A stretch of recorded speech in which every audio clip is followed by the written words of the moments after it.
They handed me a plate at my own barbecue and told me to eat it in the garage.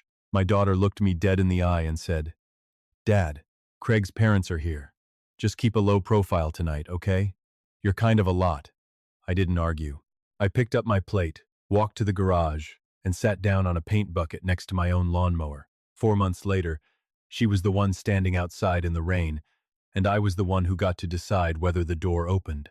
Thank you for spending part of your evening with me. If you're just finding this channel, I tell true-to-life stories about family, and I'm glad you're here. Where are you listening from tonight? Drop your city in the comments. I read every one. And before we go further, a quick note. Some names and details in this story have been changed, but the lesson underneath it is real, and I think you're going to need it.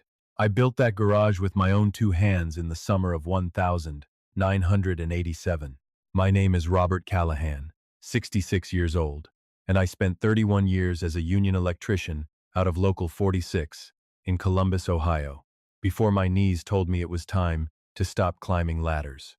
I raised one daughter in the house behind that garage, a little 3-bedroom on Larchmont Street with a crooked mailbox I never got around to fixing because my late wife, Ellen, said it had character. Ellen passed 6 years ago. Ovarian cancer, 11 months from diagnosis to the funeral, and I nursed her through every single day of it myself, because that's what you do for the person you built a life with. My daughter's name is Melissa. She's 36. And on the Saturday I'm telling you about, she was hosting her fiancé's parents for the first time at a backyard cookout. My backyard, my grill, my house. Since Melissa and her fiancé Craig had been living with me for the past year and a half, while they saved up for a place of their own. I want to be fair before I go further, because fairness matters to me even now. Melissa wasn't always like this. She was a sweet kid growing up, brought me coffee in bed on Father's Day when she was 7, made me a card out of a cereal box. But something shifted after Ellen died. Grief does strange things to people, and I think Melissa's grief turned into a kind of hardness she never quite worked through. She met Craig about 2 years ago. He worked in commercial insurance, drove a leased BMW he couldn't really afford, and had a way of talking about optics and presentation that I'd never heard out of anyone in my family before. His parents, Richard and Diane Petrakis, owned 3 car dealerships across the county and lived in a gated community out past Dublin with a wine cellar and a koi pond. I understood early on that in the Petrakis family's world, a retired electrician's rancher on Larchmont Street with a crooked mailbox was not something to be proud of. I cooked for that cookout like it mattered, because to me, it did. I smoked a brisket for 14 hours, starting the night before. I made my mother's potato salad from scratch, the one with the mustard seed that takes half a day to do right. I pressure washed the patio. I bought new cushions for the porch furniture because the old ones had a coffee stain on them that Melissa said looked bad. I did all of that gladly, because even if things between us had gotten strained, she was still my little girl, and I wanted her to have a good day. Richard and Diane arrived at 4 in a car that cost more than I made in a year toward the end of my career. Richard shook my hand with the kind of grip men use when they want you to know they could crush your fingers if they felt like it. Diane looked at my house the way you'd look at a gas station bathroom you were being forced to use. Melissa met them at the door in a dress I didn't recognize, hair done up, talking fast and bright in a voice I didn't recognize, either the voice she used when she wanted people to like her more than she actually liked herself. For the first hour, everything was fine. I stayed near the grill, kept drinks filled, told one story about the time I rewired an entire restaurant kitchen in under 6 hours because the health inspector was coming the next morning. And Richard actually laughed at that one, genuinely, which felt like something. Then Craig's cousin arrived. Then 2 of Melissa's coworkers. The backyard filled up, and somewhere in the middle of that, Melissa pulled me aside near the garage, her smile still fixed in place but her eyes doing something else entirely. "Dad," she said, "can you do me a favor?" "Sure, sweetheart. What do you need?" "Just for the rest of the night, can you kind of hang back? Like, eat somewhere else, not out here with everyone." I thought I'd misheard her. "What are you talking about?" "It's just Craig's parents are really particular about this stuff. Diane already asked me twice if you were staying the whole time, and I don't want it to be weird. You're kind of a lot when you get talking, Dad. The union stories, the tools, all of it. I just want tonight to look a certain way. Can you just take a plate and eat in the garage? Just for a couple hours. Please." I looked at my daughter's face for a long moment, searching it for some sign that she was joking, that this was a poorly timed bit, that any second now she'd laugh and say she was kidding. She didn't laugh. She held out a paper plate with a piece of brisket on it. the brisket I had smoked for 14 hours, and she waited. I want to tell you my chest caved in right then. It didn't. What I felt was something colder and stranger, the particular quiet that comes right before you understand a thing completely. I took the plate. I said, "Sure, honey," and I walked into my own garage and sat down on an overturned paint bucket beside my lawnmower. And I ate my dinner alone while I could hear laughter carrying over the fence from my own backyard. I didn't cry. I want to be clear about that, the same way I've had to be clear with myself about a lot of things since. I sat in that garage for 2 hours. I listened to Richard's booming laugh and Diane's tight little chuckle and Craig performing some story about a boat trip, and I listened to my daughter's laugh threaded through all of it, easy and light. A laugh she hadn't used with me in longer than I wanted to admit. Somewhere around 8 o'clock, the paper plate on my knee, cold potato salad going soft in the heat, I understood something I'd been avoiding for a long time. I had spent the last 2 years making myself smaller and smaller in my own house, so that my daughter could feel bigger in front of people who would never actually respect either one of us. At 9, the guests started leaving. I heard car doors, gravel under tires, Melissa's voice calling cheerful goodbyes. Then, the house went quiet, and a few minutes later, the garage door, the interior, one that connects to the kitchen, opened, and Melissa stood there with a trash bag in one hand. "Hey," she said. "Thanks for being cool about that. It really helped." I looked at her. "Melissa, do you understand what you just did?" Her face shifted, something defensive creeping into it fast. "Don't make this a whole thing, Dad. It was one night. You served me dinner in a garage. In my own house. It wasn't like that. It was exactly like that." She sighed, the particular sigh of someone who has decided in advance that she is the reasonable one in this conversation. "Craig's family has expectations, okay?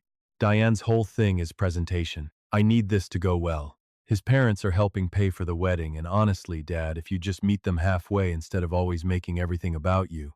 "I made dinner for 11 people today," I said. "I paid for every bit of that food. I, I, I, I, I, I, I, I, I, I, I, I, I. I sat in the garage so your future in-laws wouldn't have to look at me. You're being dramatic." I set the empty paper plate on the workbench, next to the drill I'd used to build half the furniture in that house, and I said, "All right, Melissa." And I walked past her into the kitchen, and I did not say another word that night. But something had already started moving in the back of my mind, quiet, the way water finds its own level when you stop trying to hold it back. I lay awake a long time that night in the guest room because 2 years ago, when Melissa and Craig moved in temporarily, I had given up my own bedroom for them, telling myself it was only for a little while, and somehow a little while had become 22 months. I stared at the ceiling and thought about Ellen, about what she would have said if she'd watched our daughter hand her father a paper plate and point him toward a garage. Ellen wouldn't have yelled. Ellen would have gotten very quiet, the way she did right before she said something that changed the whole shape of a conversation. I fell asleep somewhere near 1 in the morning, still turning that quiet over in my mind, and when I woke at 5 before the sun, I already knew 3 things clearly. I was not going to yell. I was not going to beg for an apology I doubted was coming. And I was done making myself smaller in a house I had paid for with 31 years of climbing ladders. I made coffee and sat at the kitchen table with my laptop, and I opened the account I hadn't looked at in longer than I should admit, the joint checking account I'd added Melissa to 8 years earlier, back when she was between jobs after a layoff and needed help covering rent on her old apartment. It was supposed to be temporary too. Everything with my daughter, it turned out, had a way of becoming permanent. I looked at the last 6 months of transactions. Craig's leased BMW payment, 3 times, paid straight out of that account, $612 a month, a $4,000 deposit to a wedding venue outside Dublin, a designer dress from a boutique downtown. None of it labeled as a loan, none of it discussed with me beforehand, all of it quietly drawn from an account with my name on it, funded almost entirely by my pension and my Social Security. I sat with that for a long time.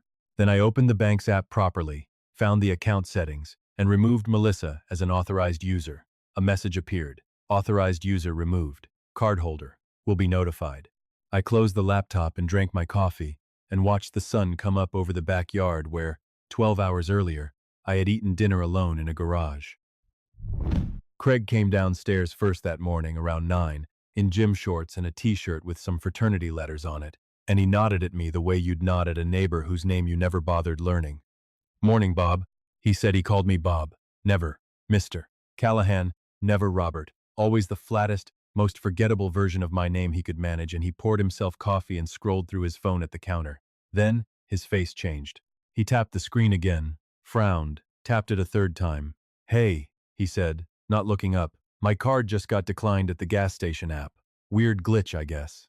Not a glitch, I said. He looked up. What? I removed you both from the account this morning. For a second, his face didn't know what to do with that information.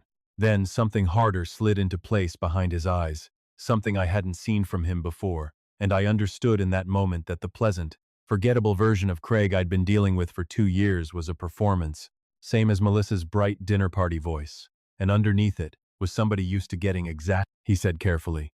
It paid for a lot of your stuff, I said. That's over now. He set his coffee down without another word and went upstairs, and I heard him and Melissa talking in low, fast voices behind the closed bedroom door, my bedroom door, for the better part of 20 minutes. I sat at the kitchen table and did not move. Melissa came down alone around 10, her face pale and tight in a way that told me Craig had said something to unsettle her further than I had. You cut off the account, she said. Not a question. I did. Dad, that's insane.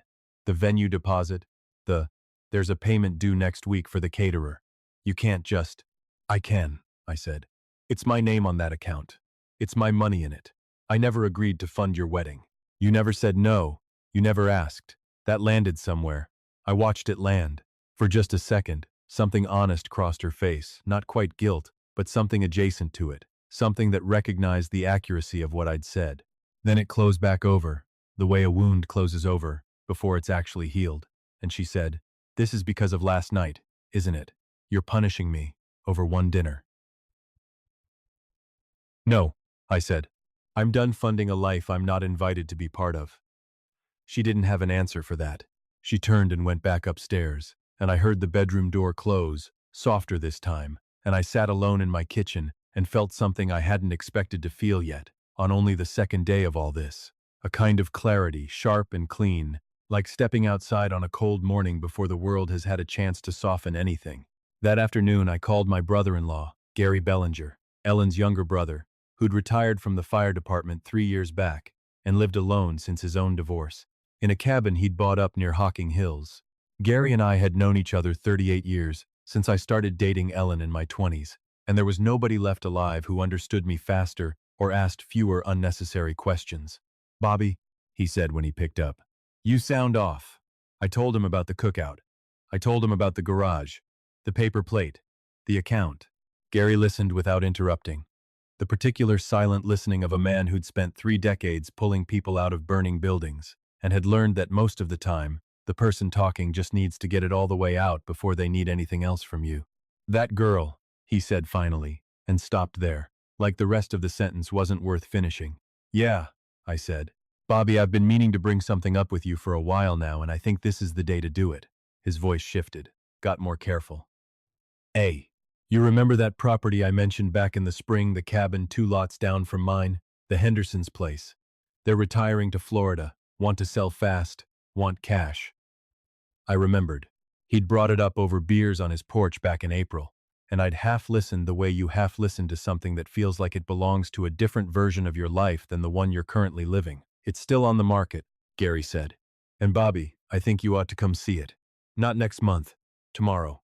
I looked out my kitchen window at the backyard, at the grill I'd bought the year Melissa graduated high school, at the fence line where laughter had carried over it the night before, while I sat in the dark, with a cold plate on my knee. Yeah, I said. I think I should too.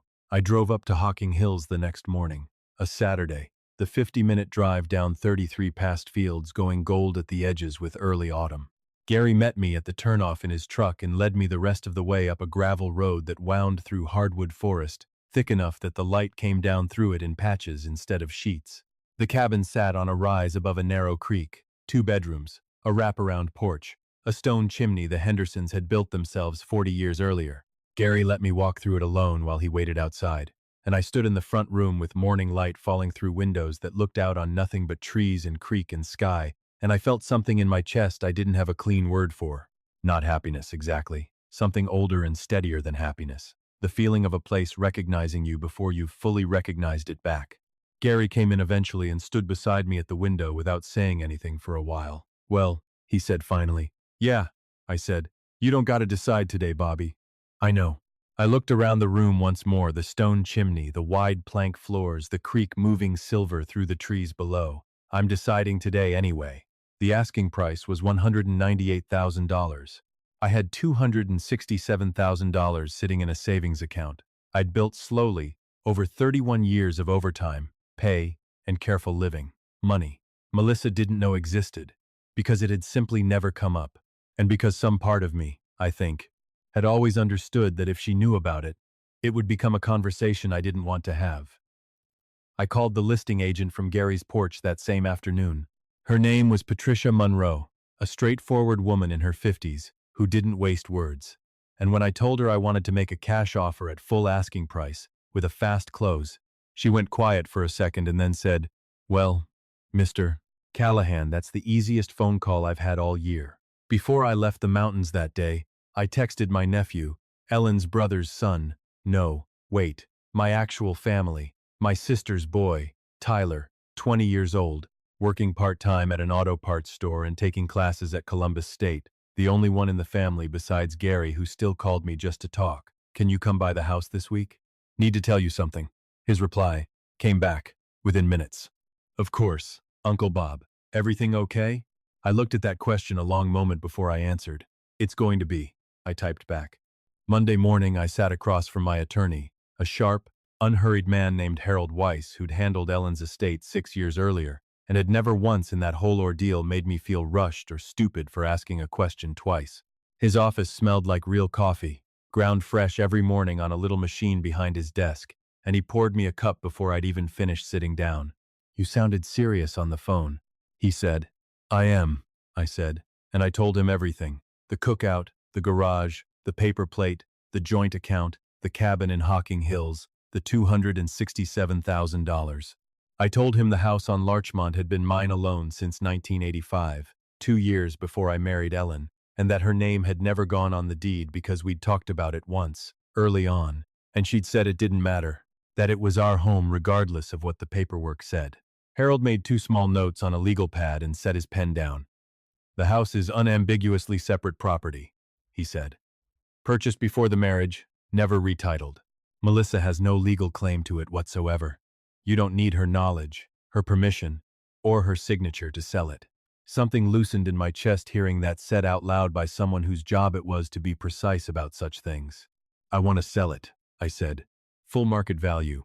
I can connect you with a good agent for that side of town," Harold said. He paused, folder still open in front of him. "Now, the other matter. Your will. Your. I want to change it," I said. "Right now it splits everything between Melissa and, well, there's no one else listed. It's just Melissa. I want to change that. I want Tyler to get 60%. I want 20% to go to Gary. And I want Melissa to get 20%, but only if she doesn't contest it." Harold looked up. "A no contest clause. Explain how that works here in Ohio. If a beneficiary formally challenges the will's validity and loses, they forfeit whatever share they were originally granted," Harold said. "It doesn't redistribute to the other beneficiaries, it simply disappears.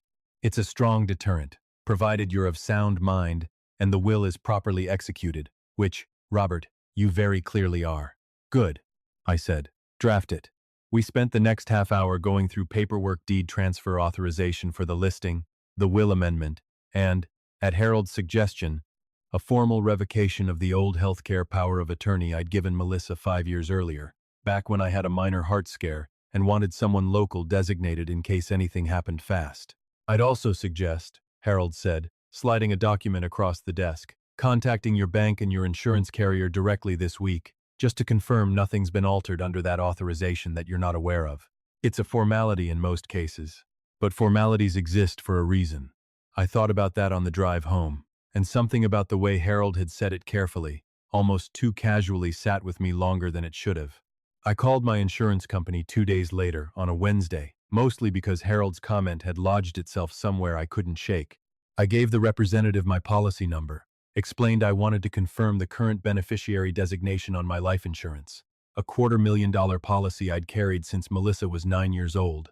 Updated 18 months ago to name Tyler as primary because Tyler was the one who called on my birthday without being reminded. The one who'd shown up unasked the week after Ellen's funeral to mow my lawn because he figured I had enough on my plate. The representative came back on the line after a short hold. Mr. Callahan, I show a beneficiary change processed on this policy 4 months ago. The primary beneficiary was updated from Tyler Bellinger to Melissa Callahan under a power of attorney authorization on file. I sat very still in my kitchen chair. Say that again. She said it again, slower this time, the voice of someone who had delivered difficult information before and knew better than to rush it. 4 months ago, while I was sitting across from Melissa at dinner every night, cooking her meals, letting her and Craig live rent-free under my roof, someone had used a power of attorney I'd signed for medical emergencies to quietly redirect $250,000 of my life insurance. My hands were not steady. I'm being honest about that. I pressed them flat against the kitchen table and made myself breathe. I need that flagged as disputed immediately, I said. The power of attorney has been formally revoked as of Monday. I want the original beneficiary restored. I can absolutely start that process, she said. I'll need a notarized correction form, which I can email you today. Send it, I said. I want it today. I sat at that table a long time after the call ended, looking at nothing, feeling the anger move through me the way weather moves, not fighting it, just letting it pass, until what remained underneath was something harder and more useful than anger. A power of attorney meant for medical emergencies did not accidentally end up rerouting a life insurance policy. That required sitting down, filling out paperwork, signing a name, and walking away. That required intent. I forwarded the confirmation email to Harold with one line. Add this to the file. He replied within the hour. Received. DAT. Do not confront directly yet. Let's build the record first. I hadn't planned to confront anyone. Not yet. I had spent 3 days now, watching a version of my daughter surface that I had been quietly refusing to look at for longer than I wanted to admit, and I understood, sitting at that kitchen table, that the kindest thing I could do for myself was to stop being surprised by her and start being prepared. The following Tuesday, I came home from the hardware store to find 2 folding tables set up in the driveway and a hand-lettered sign taped to the mailbox, the crooked one. Ellen had always liked that red moving sail, everything must go. On the near table sat my tools, my father's old hand plane, passed down to me the year he died, a set of wrenches I'd carried in my work truck for 2 decades, and at the far end, half hidden behind a stack of Ellen's old cookbooks that Melissa was selling for $1 apiece, sat a small cigar box with a brass clasp, the one I'd built myself in 1998, with Melissa handing me nails and asking questions the whole afternoon. The one Ellen had kept her keeping things in. Her mother's wedding ring, the hospital bracelet from the day Melissa was born, ticket stubs from our first movie together, a letter I'd written her before we were married that I hadn't been able to read since the funeral. A woman I didn't recognize was turning the box over in her hands, examining the clasp. I set my hardware bags down on the porch and walked over slowly. Melissa spotted me first, and something bright and false slid into her voice. "Oh, Dad, hey, we're just doing a little decluttering, clearing out some of the garage stuff." "That box isn't for sale," I said, and I picked it up off the table before the woman could set a price on it. "Dad, it's just an old box. I didn't think. Your mother kept everything that mattered to her inside this box," I said, and my voice came out lower and rougher than I intended. It was in the garage, because I couldn't bear to look at it every day, not because it was junk. Melissa's face flickered something honest again, gone as fast as it came. "I'm sorry, okay? I didn't realize." From next door, a screen door creaked, and my neighbor Loretta Simmons came down her porch steps in the same housecoat she'd worn on some version of every morning for the 20 years we'd lived side by side. Loretta had brought casseroles to my door for a month after Ellen's funeral. Loretta had watched Melissa grow up from across a chain-link fence and had told me, more than once, in the careful way of a woman choosing her words, that she worried about who Melissa was becoming. She walked to the low fence and looked at the folding tables, at Melissa, at the box in my hands. "Robert," she said. Not a question. "Morning, Loretta." She looked at the sale a second longer, jaw tightening, and shook her head once, a small, precise motion that carried an entire verdict inside it. "You need anything," she said. "You come find me." Then she turned and walked back toward her own house without another word to Melissa at all.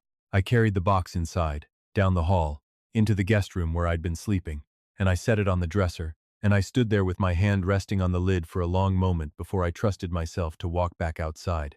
The Petrakis family came to the house again 11 days later. Richard and Diane, along with a caterer they'd apparently already booked to do a tasting for the wedding, in my kitchen, without asking me first. I was sitting in the backyard with a glass of tea when I heard the cars pull up, and I stayed put a few minutes, listening to voices at the door. That particular register people use when performing for family they're trying to impress. Then I went inside. Richard shook my hand the way he had the first time, a grip meant to establish something. Diane offered a thin smile and said something about how she loved what I'd done with the yard, which I understood to be the nicest thing she was capable of saying about a house like mine. Craig stood near the kitchen island, freshly showered, hair combed, the version of himself he assembled when the audience mattered to him, and then he said it. He said it lightly, the way people say things they've been thinking long enough that it doesn't occur to them anymore that it shouldn't be said out loud. He glanced at me and then back at Richard with an easy little smile, the smile of a man who wants his future father-in-law to understand he comes from a certain kind of household. "Don't mind Bob," Craig said. "He's just here to keep the lawn up. Handy guy to have around." The room didn't go quiet so much as it went still, the particular stillness of a room absorbing something that can't be unsaid.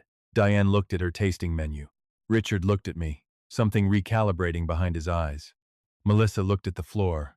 I looked at Craig for a long moment, and what I felt was not the hot rush of anger you'd expect. It was colder than that, clarifying. The sensation of a last remaining uncertainty finally resolving itself. I didn't say anything. I didn't need to. From the front hall came the creak of the screen door, and Loretta Simmons appeared in the doorway with the unhurried authority of a woman who'd been watching this street for 20 years and understood some moments needed a witness. She looked at Richard. She looked at Craig. She looked at me.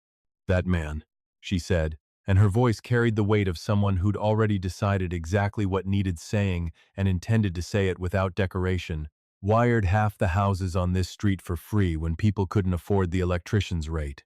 Raised that girl alone for years while his wife was dying in the next room. Built this whole kitchen with his own 2 hands. Don't you let anybody in this house tell you different." She held Richard's gaze a beat longer, gave a single nod, and walked back out. The silence she left behind was the loudest thing I'd heard in weeks. Richard cleared his throat. He looked at Craig with none of the warmth he'd carried 2 minutes earlier. "Is that true?" he asked. "You built this house?" Craig's mouth opened. Nothing came out. "Wired it," I said pleasantly, because the truth was worth stating accurately. "Rebuilt the kitchen myself in 2011. Poured the patio the year my daughter graduated high school." Richard looked at me for a long moment.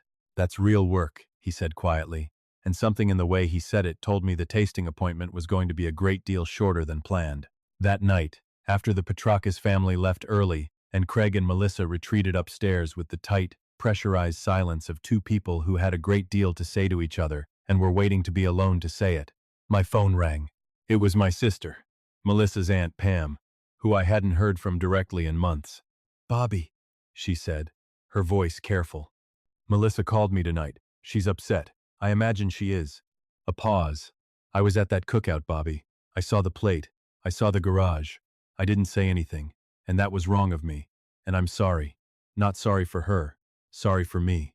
"You don't have to carry that," I said gently. "I do, though," she said. "You're my brother. It was my place to say something." 5. A. 5. 5. 5. 5. 5. 5. 5. 5. 5. 5. 5. 5. 5. 5. 5. 5. 5. 5. 5. 5. 5. 5. 5. 5. 5. 5. 5. 5. Christ. 5. 5. 5. 5. 5. 5. 5. 5. 5. 5. 5. 5. Another pause. "Are you all right? Honestly? Honestly?" I said. "I'm better than I've been in a long time." She was quiet a moment. "Melissa said you sold weight. Did you actually sell the house?" "I did. Bought a cabin up near Hocking Hills, 2 bedrooms, a creek out front, more quiet than I've had in years. That sounds like something Ellen would have loved, Pam said softly, and my chest pulled tight in a way I hadn't braced for. Yeah, I said. It does. 6 days later, I signed the closing papers on the Larchmont house at a title company downtown, a clean, modern office that smelled like fresh coffee and new carpet. The buyers were a young couple, a nurse and a schoolteacher, expecting their first baby in the spring, and when the wife saw the backyard, she told me it reminded her of her grandmother's place growing up, and something in my chest eased at that, knowing the house was going to belong to a family again. I signed my name, Robert James Callahan, in the same cursive I'd learned in 3rd grade, 17 times across various documents. And when it was done, the closing agent slid a cashier's check across the table with 2 fingers. $312,000. I held it in both hands and felt the physical weight of 31 years of mortgage payments and ladder climbing and Sunday afternoons spent fixing a fence, condensed into a single piece of paper. That evening, I drove back to Larchmont Street one final time, not to the house, which now belonged to the young couple, but to a storage unit I'd rented in Grove City where the last of my things were staged for the move to the cabin.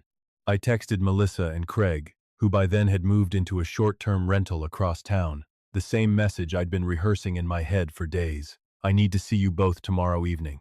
There's something you need to know. They came to the storage unit the next evening at 6, because I asked them to, and because some instinct in Melissa, I think, told her this was not optional. Craig stood a few feet back with his arms crossed. Melissa stood closer, her face doing the thing it did now whenever she looked at me, wary, calculating, waiting to see which version of this conversation she was about to be in. I sold the house, I said. Melissa's face went through no expression at all for a full 2 seconds, which was its own kind of expression. What? I sold the house on Larchmont. Closed on it Wednesday. It belongs to another family now. You can't do that, she said, her voice climbing. I grew up there. Mom's garden is there. The house has been in my name alone since 1985, I said. Your mother's name was never on the deed. I don't need your permission or your knowledge to sell what's mine. I consulted an attorney. Everything is legal and everything is done. Craig stepped forward, some of his composure cracking. This is insane. Where are we supposed to? You have a rental, I said. You'll figure it out. You're both adults. This is because of the cookout, Melissa said, her voice dropping now, which was somehow worse than shouting. Because of one dinner. You're punishing me for one bad night. I looked at my daughter for a long moment. Melissa, I said, I know about the credit card charges out of an account you were never authorized to spend from beyond your own needs. I know about the power of attorney and what it was used for 4 months ago. I know exactly what that was used to change, and I know it wasn't a mistake. I paused. This was never about one dinner. The color drained out of her face the way it had drained out of Craig's in that kitchen 11 days earlier fast, all at once, the body understanding before the mind catches up that the ground has shifted. Dad, she said, and for a moment, just a moment, something young and frightened crossed her face, the girl who used to bring me coffee in bed on Father's Day. Dad, please. So, I can explain the insurance thing. It wasn't. I'm not here to argue about it, I said. I'm here to tell you what's already happened, because you deserve to hear it from me, directly, and because I'm not a man who does things behind people's backs without eventually telling them to their face. Craig's jaw tightened. You're seriously going to just cut us off? After everything? After everything, I agreed. Yes. I picked up the small duffel bag I'd brought with me, the last of what I needed from the unit that night, and I turned toward my truck. Melissa's voice came from behind me, cracking now, all the polish gone from it. Who even are you right now? You're not acting like my dad. I stopped. I turned around and looked at my daughter standing in the fluorescent light of a storage facility, 36 years old, and I felt the full weight of everything at once, the love, the grief, the 36 years, and the hard, clear knowledge of what had to happen next. Your father spent 31 years saying yes when he should have said no, I said quietly. Your father is tired, and your father is leaving.